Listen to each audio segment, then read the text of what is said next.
Aloha everyone, what's going on my dudes? This video is not going to be a news coverage video, it's more so of a discussion and a little bit of speculation about some future plans that Jagex might have. So without any further ado, let's jump right into the video, let's go. Cats is the illest. What you talking about, Willis?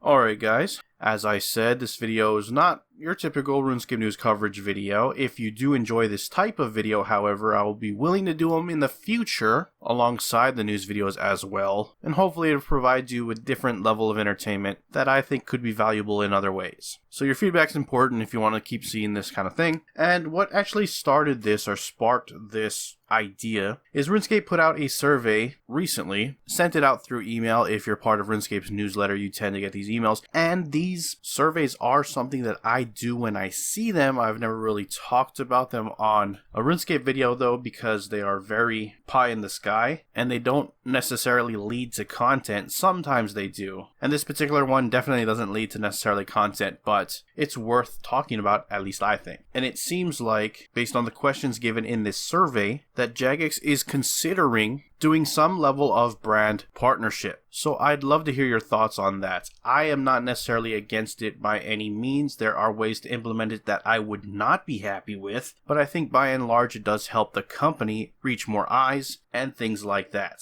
If you do not know what I'm talking about with brand partnerships, many games have done this kind of thing in the past. Things like Call of Duty giving out double XP on Doritos and Mountain Dew, that kind of thing. Or maybe Minecraft making a Lego set. I don't know if they've done that particularly, but that's the kind of idea that I'm talking about when I'm talking about brand partnership. So the survey that we recently got and I recently did was heavily discussing these types of ideas, as well as things like product placement. That's when if you watch a movie, game, whatever may have you, and you see a real life product in that movie or whatever piece of media, those companies paid to put their products in that as a subtle form of advertisement. Depending on how they handle product placement, you may not even notice that it is even in the movie or whatever your form of entertainment is. But the moment you do notice it, whatever world or whatever journey that media took you to, you're immediately pulled out of when you notice the product placement. So it's a very delicate and tricky thing to master because it can really ruin the experience for the viewer or audience member if done improperly. So me personally, I am okay more so with the brand partnership in that if they want to make something like slapping the RuneScape logo on a Pop-Tart or something like that, I'm perfectly fine with that. That will get way more eyes, it'll spark conversations. If you're in the grocery store and you see it, maybe you've never played RuneScape in a long time and you notice it and you're like, that game's still around? Or whatever the case may be. That kind of brand partnering I am perfectly okay with. Let me know in the comments below if you disagree with it. The other type where it's more so product placement, I am not so much for. As I said earlier, it's very tricky to actually implement correctly, and I can't imagine in the setting that RuneScape is any type of product placement working and even feeling like it fits in the game world. It works like in a modern movie if your main character goes to like a McDonald's because that's a real life restaurant and a real life thing that a real person would do. But if you've seen like a Pepsi can or something in RuneScape, that would be like so jarring and so off-putting that even with the most careful of hands, I cannot see that working properly. But whatever route they do take, it does seem like they're highly considering it, or else they wouldn't have put out this survey asking players' opinion on it. As I said, I'm perfectly fine with the other route where they're making products or they're combining their efforts with already existing products to get more eyes on the game itself, because I think it's a win-win for everyone. And also, it would be cool to see some RuneScape merchandising outside of the RuneScape store. So yeah, let me know in the comments below what you think about this whole thing, and do let me know what you think about these kinds of videos, because I will be willing to do them in the future if they are well received.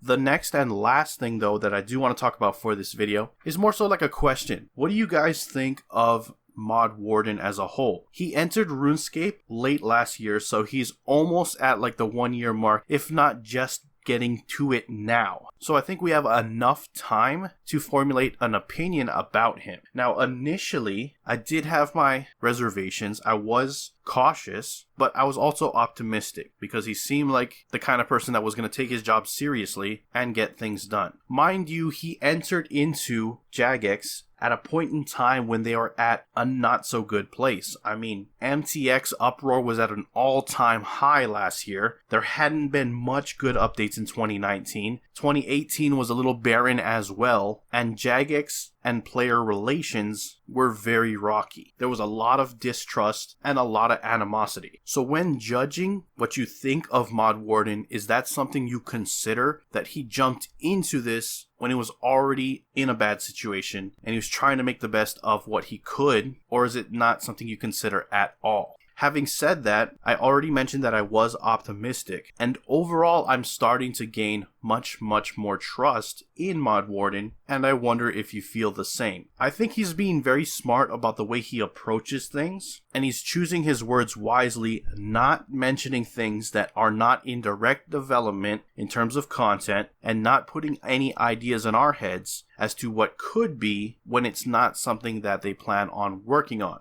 I think if we're looking at the end of this year, assuming everything does come out as according to plan, I just covered a video earlier about what we're expecting for the end of the year. If those things come out on the dates that they are assumed to come out, does Mod Warden earn your trust by that point? Because we just started this cadence of releases at the back end of this year, and so far he has delivered on what he has said, starting with the alchemical Jagex, then we got Desperate Measures, Penguin D&D, Incubator, Orphan's about to come out, Halloween events coming out, and then the rest of the year is already set to play out, as I said in my previous video. So once again, if that plays out as intended, has he earned your trust by that point? Or has he earned your trust already? I understand he has been here for nearly a year, if not a year, and it's only the back end of this year that we're actually starting to see a push for whatever efforts he's doing, not only the content releases, but bringing it to Steam, this whole idea of brand partnerships and branching out. I gotta imagine he has his hand in that for sure. But yeah, bringing it back, what I'm saying is we're seeing the fruits of this in the back end of 2020, because you gotta remember that the whole world kind of stopped this year. We had the pandemic. Jagex had to shift from working in an office to working at home. That can't have been an easy thing to do. And I wonder how much of that do you guys consider when you think about the lack of updates in the beginning of the year and the gradual buildup of actual updates towards the end of the year. Once they've settled in and they've got their footing right and they know exactly how to work in a pandemic world and have understood how to push forward despite these faults. So I guess I also ask you, do you fault him for the lack of updates in the early half of the year despite the fact that the entire world had to deal with COVID? Does that excuse it, or do you still think releases should have happened on the old regular RuneScape basis and scheduling? So yeah, I'm gonna wrap up the video there. Do give me your thoughts on anything I discussed in this video, speculation, what may have you, and also if this is content that you'd be interested in seeing in the future and going forward, where we just have a discussion and it's not necessarily RuneScape news, I would be willing to sprinkle these in here and there. Just let me know down in the comments below so I can gauge on how well it's been received and plan accordingly. Anyways, if you like to hit the like button, if you're not subscribed yet, you want more content like this, or you want RuneScape news coverage, hit that subscribe button. And with that, I'm out. Aloha.